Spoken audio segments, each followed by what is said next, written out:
was 1948 in the Amsterdam News, and even when she was 6 years old, James Van Der Zee took a picture of her. Oh yeah, Mr. Picture Taker Man. Yeah.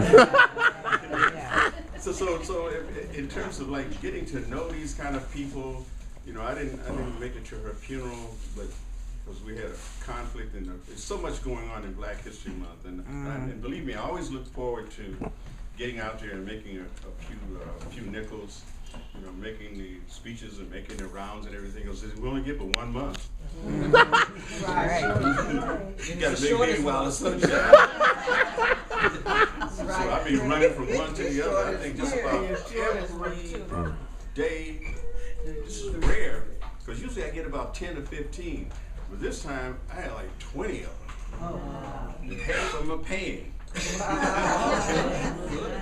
So it's always such a welcome opportunity to get a chance to move around this community and talk to, you know, some people who are real bibliophiles, you know, folks who love books. Yes. And I know all of you appear to be, that you're here on a rough night like this. You've got to be book lovers.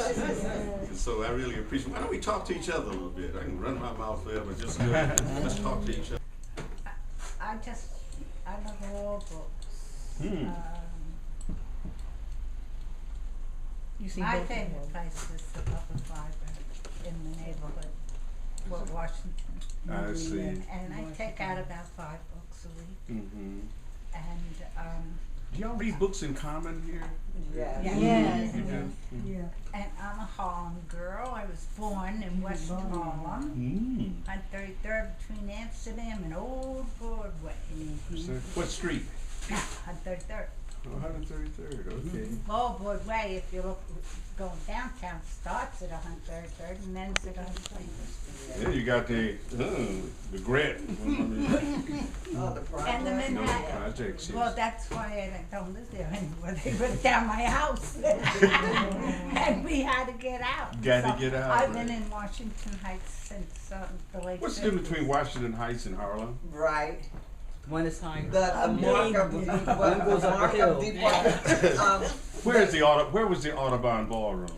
It's 167th Street. Is that considered Washington Heights or Harlem?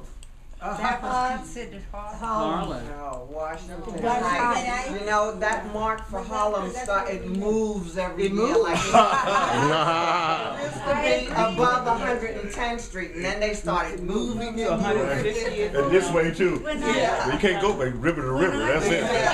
When I was growing up, they always said that Washington Heights started with Columbia Presbyterian stock. That anything below Columbia Presbyterian was Harlem. I noticed that when Ed Koch, when they had his funeral and you're looking at his program and everything, they said he'll be buried in Upper Manhattan. You gotta be kidding. He's in Washington Heights. Just say Trinity Cemetery. So I mean that's Harlem. No matter what border, because the 155th Street, the old traditional borders was 110th to 150th. Studied us. I grew up in the South, like sis, in Georgia, and part of what was in the article that Brother Scott did in the Amsterdam this week was I talked about there was no depiction of who I was. I grew up invisible. I'm a little girl and I got a book with See Jane Run and Puff Puff, but there's nobody that looks like me. So where am I in all of this? It was a nice title he gave to that book. Yeah, so it's like, you can imagine us and where we are, and the underling, the kids that are coming in back of us, we don't have it, they don't have it, so what are we doing? How is it that we're allowing our history to just be? Yes.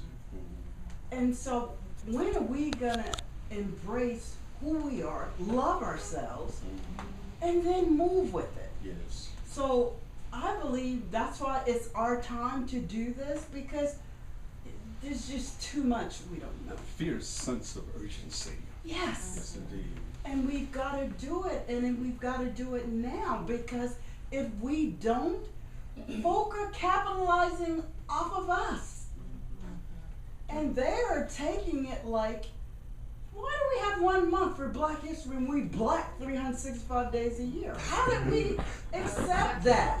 Give us Why the are we coldest, one of the accepting- coldest months. Yeah, why are we accepting February, Black History Month? Why are we accepting 5 days for Kwanzaa? Why do we do that?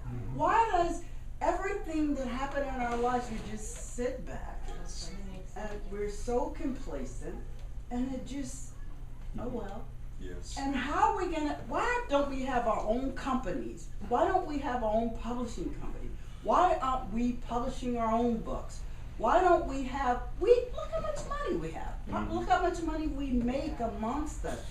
We're some of the most law-abiding, spending folk there are. So how did we get to resolve to be where we are?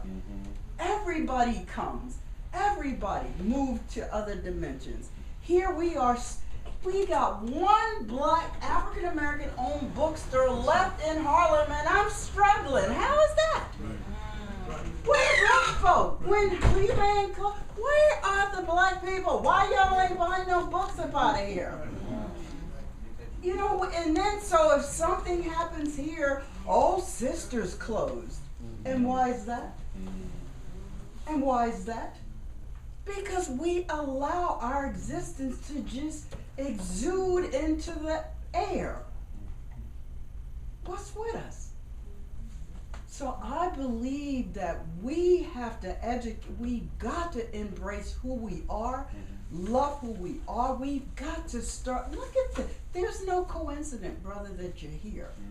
There's no coincidence that you're teaching, you're sharing information to us that we have no clue about. One of the reasons I did this was I just rolled all over this floor in here with these books written by African Americans because they didn't exist in my life growing up. They did not exist. So I embraced this.